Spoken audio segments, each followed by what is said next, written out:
A win is a win is a win, and the Indiana Fever without Caitlin Clark go up against the Las Vegas Aces and last year's MVP, A'ja Wilson, and walk away with a W, 80-70. Sophie Cunningham has been hot to trot.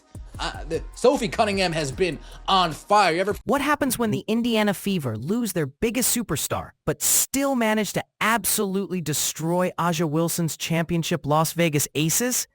The answer will completely flip everything you thought you knew about this team. While Caitlin Clark sat on the bench in street clothes, nursing a groin injury and getting heated at the refs, her teammates delivered the most shocking upset of the entire season. Kelsey Mitchell dropped 21 clutch points when the pressure was suffocating. Sophie Cunningham became the most dangerous shooter in the league overnight. This wasn't just another regular season win. This was a declaration of war that sent shockwaves through every front office in the league. The question everyone's asking now, if the Fever can demolish the defending champions without their star player, what happens when she comes back? Back in the W chat. Oh, that was a gut check win right there. Oh, nothing in the chat. Yes, it's Asha Howard! Right. That was a fun one. My gosh, and these jerseys are swaggy. Picture this nightmare scenario. Your team just got embarrassed in back-to-back losses to the Liberty. Your superstar is stuck in street clothes with a mysterious groin injury. The entire basketball world is calling you pretenders who got exposed the moment your best player went down. That's exactly where the Indiana Fever found themselves walking into Gainbridge Fieldhouse on July 24th. The critics weren't just questioning their playoff chances anymore. They were writing obituaries for the entire season. Social media became absolutely brutal. Sports talk shows painted them as frauds who needed their rookie sensation to have any chance of competing. The narrative was devastating. Take away Clark and you're left with nothing but mediocrity. Standing in their way was A'ja Wilson and the Las Vegas Aces, the back-to-back champions who could smell blood in the water. The Aces rolled into Indianapolis, carrying themselves like the seasoned killers they were. Probably circling this game on their calendar the moment Clark's injury was announced. Wilson herself had been dealing with jealousy issues regarding Clark's meteoric rise. Now, she had her perfect chance to remind everyone who the real MVP was. But what happened next would shock the entire basketball world. Obviously, there's no timeline for Caitlin, but what has she been able to do this last week? Is it mostly just rehab recovery, or has she been able to do any kinds of practice? Yeah, no, I mean, we haven't really practiced since the couple days before All-Star break. So mostly rehab, shooting, and she's been with our athletic training team, and we've been preparing everybody else. Your team desperately needs a hero, and everyone's counting you out. Sometimes the most criticized player steps forward to silence every single doubter. Kelsey Mitchell had been catching serious heat all season for disappearing when the Fever needed scoring the most. She'd explode for 20 points one night, then shoot a pathetic 3 for 15 the next game when everything was on the line. Early in this game against the Aces, those doubts looked completely justified. Mitchell missed her first several shots and looked totally out of rhythm. You could see the frustration building on her face with every missed attempt. Mitchell went a horrific 4 of 19 from the field through 3 quarters. Those are the kind of numbers that get players benched in crucial games. But Coach Stephanie White delivered the message that would change everything. Let it fly, it's going to go. Those simple words hit Mitchell exactly where she needed to hear them. Her teammates started rallying around her, feeding her the ball in better positions and setting harder screens. Then, something just clicked in the second half. The fourth quarter became Mitchell's personal showcase when the game was hanging in the balance. She scored 9 crucial points in those final 12 minutes, going 4 for 5 from the field when it mattered most. Mitchell finished with 21 points, 4 assists, and the mental toughness that silenced every critic who questioned her ability to lead in clutch moments. This wasn't just about replacing Clark's production. This was about Mitchell becoming the leader this franchise always needed. Steph, Caitlin presents a challenge in itself for any opponent, but when she doesn't play, how is your team different? I think our ball moves differently. What we run is different.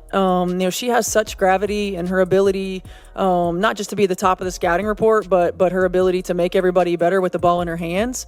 So some of the things that we run are different when she's on the floor than when she's not. We run some more off-ball stuff.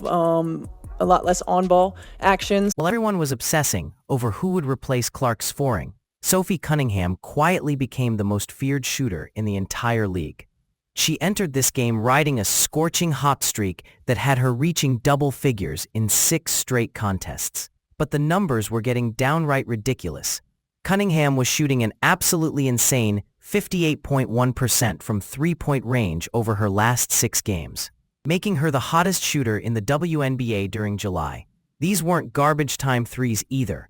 She was hitting clutch daggers when her team needed them most. The real test was whether she could maintain this incredible pace against elite competition like Wilson's championship squad. Teams were starting to game plan specifically for her hot shooting, but Cunningham stepped up when the lights were brightest. She knocked down 3 of 4 attempts from beyond the arc, finishing with 15 perfectly timed points that kept crushing any momentum Las Vegas tried to build. Every time the Aces started mounting a comeback, Cunningham would drain another 3 to crush their hopes completely. Basketball analysts are now seriously discussing Cunningham as the frontrunner for 6th Player of the Year. Her transformation from role player to legitimate weapon has given the Fever a scoring threat nobody saw coming. Some fans are demanding that haters apologize to Sophie Cunningham for doubting her abilities all season long. Yeah, it's definitely a relief to know that there's nothing else going on and no more damage. Now it's just being patient with the process. Can't have 5-minute lapses against great teams. They make you pay and they bury you in those moments. I think we've seen throughout the course of the season, where we've been really good for long stretches and where we've weathered the ups and downs of a game, and we've got to be able to do that from a neutral mindset. We can't get into the playing conservative. With 35 seconds left and the game hanging in the balance, Ari McDonald stepped up to deliver the shot that would define this entire victory. The Fever were clinging to a 5-point lead, but everyone knew that wasn't safe against a championship team like Las Vegas. The Aces had been chipping away at Indiana's advantage all 4th quarter. McDonald caught the ball at the top of the arc, with Wilson's team desperately trying to mount one final push.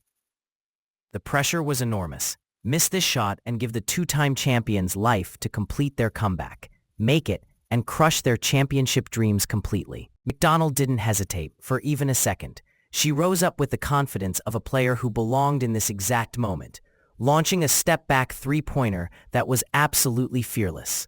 The shot swished through the net like it was always meant to go in, extending the lead and breaking the Aces' spirit completely. The Gainbridge Fieldhouse crowd exploded into pure chaos. McDonald went a perfect 3 for 3 from 3-point range, finishing with 9 points, 4 assists, and 2 steals in just 22 minutes. That clutch 3 was her only 4th quarter attempt, and she made it count when it mattered most. McDonald's shot secured not just the win, but the season series tiebreaker that could determine playoff seeding. Let's go!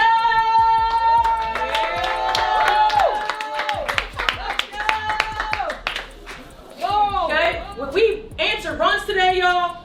We had one another's back today, y'all. In the moments where it seemed like they could have made a little bit of a comeback, we stopped that. Yeah, we sure did. Now we have to be able to continue to stack that, maintain that consistency right there. I'm so proud of you guys. So proud of you guys. That was a hard-fought win.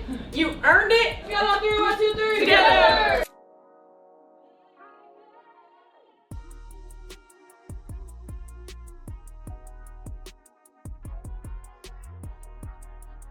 While the offense grabbed all the headlines, it was the Fever's suffocating defense that truly set the foundation for this stunning upset.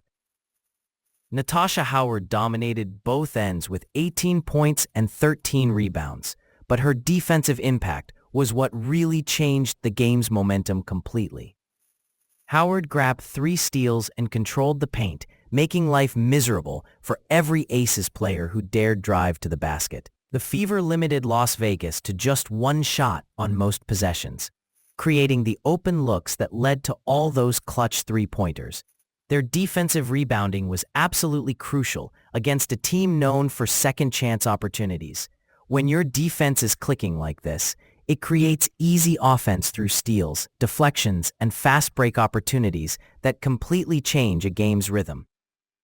Austin, handoff, Cunningham. Cunningham too strong. Mitchell able to save the day. And it's Mitchell going right to the rim. Beats the shot clock and lays it in. Mitchell to the rescue. Sessions very disruptive, causing all kinds of havoc, late shot clock situations.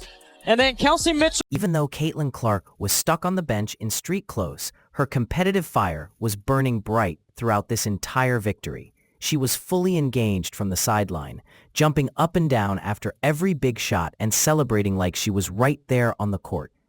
When McDonald hit that clutch three-pointer, Clark jumped off the bench in celebration like she had just won a championship. Her emotional investment showed exactly what kind of leader she's become for this franchise. The fact that Clark was getting heated at the refs while injured shows her passion for winning hasn't dimmed even slightly. Colson thought about the three. Cunningham feed inside. Boston spinning, turning, ducking, finding Mitchell, who splashes home a three. Really fun. Couple of former teammates. Played 2 years together. clear out, take it. Mitchell sizing up Lloyd. She will launch and bury a three. Get out of the way. Mitchell pulling the trigger from deep. Fever up 9. This wasn't just another regular season victory. This was a declaration that the Indiana Fever are built for championship runs in 2025 and beyond. The combination of Mitchell's leadership, Cunningham's unconscious shooting, and their defensive identity has created something special that goes far beyond relying on any single superstar. Their 13-12 record now puts them in 6th place, but more importantly, they secured that crucial season series tiebreaker against Las Vegas that could prove vital for playoff seeding. The psychological impact cannot be overstated. Every other team just watched the Fever dismantle the two-time champions without their best player. When Clark returns from injury, she'll be joining a squad that just proved they belong among the league's elite. The future looks incredibly bright in Indiana, and this victory will be remembered as the moment everything changed for a franchise ready to compete for titles.